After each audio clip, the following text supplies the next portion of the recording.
Beliau di sini lebih lanjut memberikan penjelasan tentang hal tersebut, korelasi antara ilmu dan amal. Ya. Fala budda an yata'allama awwalan tsumma ya'mal. Maka yang pertama kali keharusannya adalah mempelajari dulu agama Islam, belajar agama Islam kemudian mengamalkannya. Ya. Sehingga amalan yang dilakukan, perbuatan yang dilakukan bersumber dari ilmu yang jelas.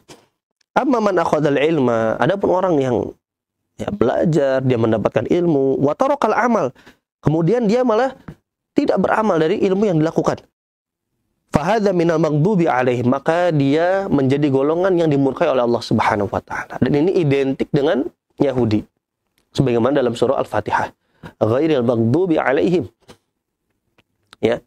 Kita meminta kepada Allah diberikan petunjuk, ya, sebagaimana orang-orang yang telah diberi nikmat, ini orang-orang Islam, para nabi, siddiqin, ya, syuhada dan orang-orang saleh. Mereka lurus. Dan kita minta kepada Allah agar tidak termasuk jalannya apa? Ghairil maghdubi alaihim, jalan orang-orang yang maghdub. Beberapa ahli tafsir mengatakan maghdub alaihim di sini maknanya adalah Yahudi. Kemudian walad dhalim, bukan juga orang yang tersesat. Dan yang makna dhalin di sini adalah Nasara. Apa kaitannya? Kaitannya adalah orang yang mendapatkan nikmat dari Allah, sebagaimana dikatakan oleh Syekh Ibnu Sa'di rahimahullah, yaitu adalah orang yang mendapatkan atau mengetahui hak dan mengamalkannya. Ma'rifatul haq wal amalu bih.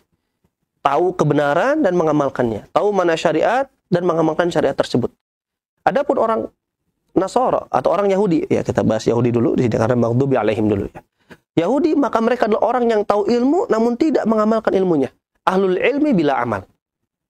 Kalau bahasa Syekh Abdul Razak. Kemudian ada Nasara. Siapa Nasara? Nasara kebalikan dari Yahudi. Antitesanya. Kalau Yahudi tadi ahli ilmu tapi tidak mengamalkannya, Nasara ahlul amal bila ilm. Dia mengamalkan tapi tidak berlandaskan ilmu. Na'udzubillahi min dzalik. Wa man akhadhal amal, siapa yang beramal? Dia beramal wa tarakal ilma, tapi dia tidak belajar dulu, meninggalkan ilmu. Fa hadza dhallun, maka inilah orang yang tersesat. Yang tadi tafsirkan oleh para ulama dalam surah Al-Fatihah sebagai orang Nasara. Nah, kita berlindung kepada Allah dari dua golongan tersebut.